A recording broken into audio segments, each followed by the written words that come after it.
in this video, we'll cover the topic of energy protection with runes or with rune magic.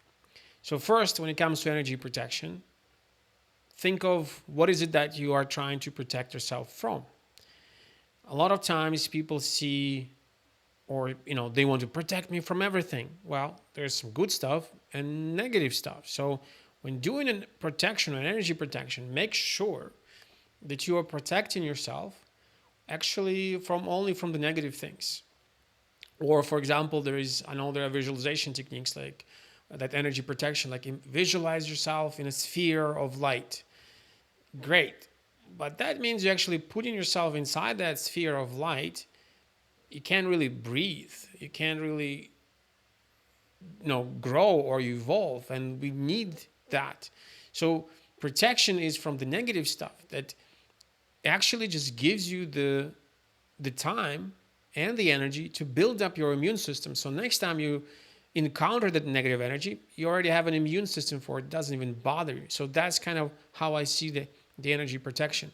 Another important part when it comes to energy protection is there is a difference between a dynamic energy protection and, let's say, static or inert energy protection.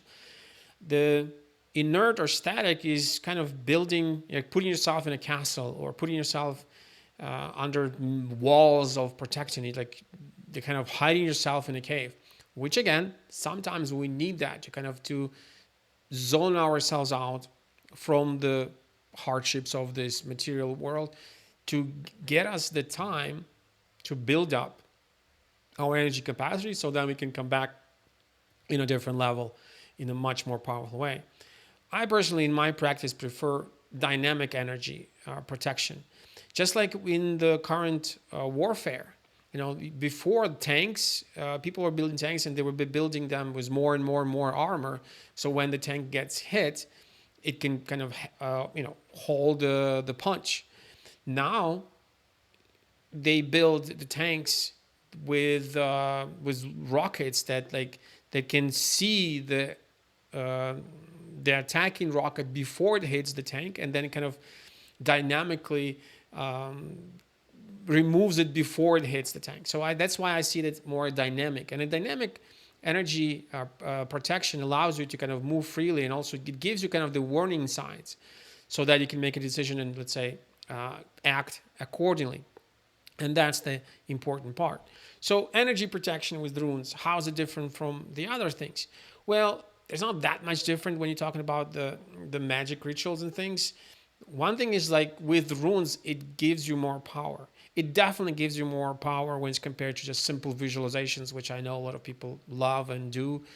I find protection with runes gives you that stability because, once again, you're using runes usually on a material carrier, and it gives that grounding effect of those magic symbols and the power behind them to be present. And as a carrier, you can use your own body, your skin. You can use paper, wood, metal, bone, clay. There's like a lot of ways, stone, again, like minerals or crystals.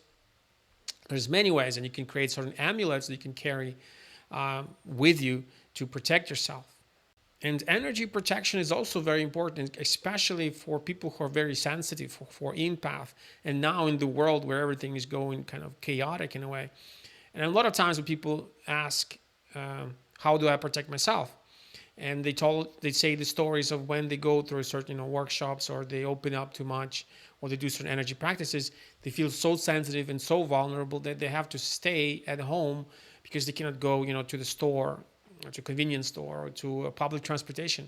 I tell them, look, with proper energy protection, when you walk outside of your house, like the negative forces should be afraid that you're out, not just you being playing the victim as like, oh, I cannot, I'm too sensitive. Well, if you're too sensitive, use energy protection, go outside, do what you need to do. And even for sensitive people, that could be a totally different thing.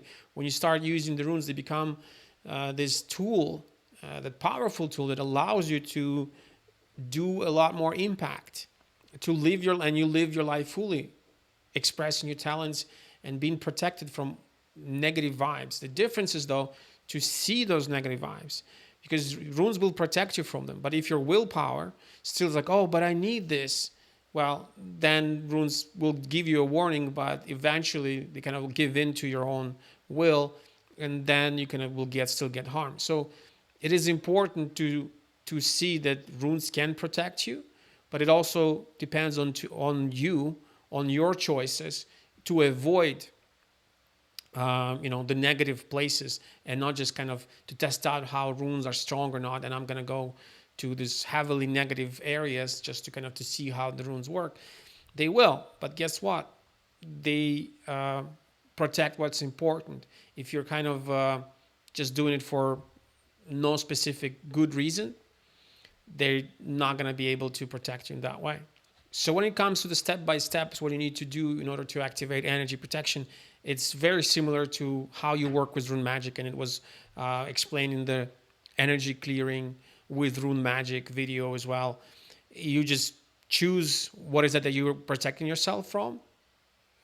Choose the ritual, the exact formula you're going to use. You choose the medium. You activate through a process with the activation text, and there are many other ways of activation rune staves, which more in advanced knowledge and is discussed in detail in the community, online community dedicated to also Rune Magick, that you can find on the description of this video, as well as there's a rune course available, and a library of rune staves that you'll be able to request or to choose for yourself to see which one works best. For basic methods of energy protection that you can already test for yourself, check other videos on this channel that are dedicated to each rune formula or our stave or bind rune that you can already use and see. For advanced knowledge, check the links in the description.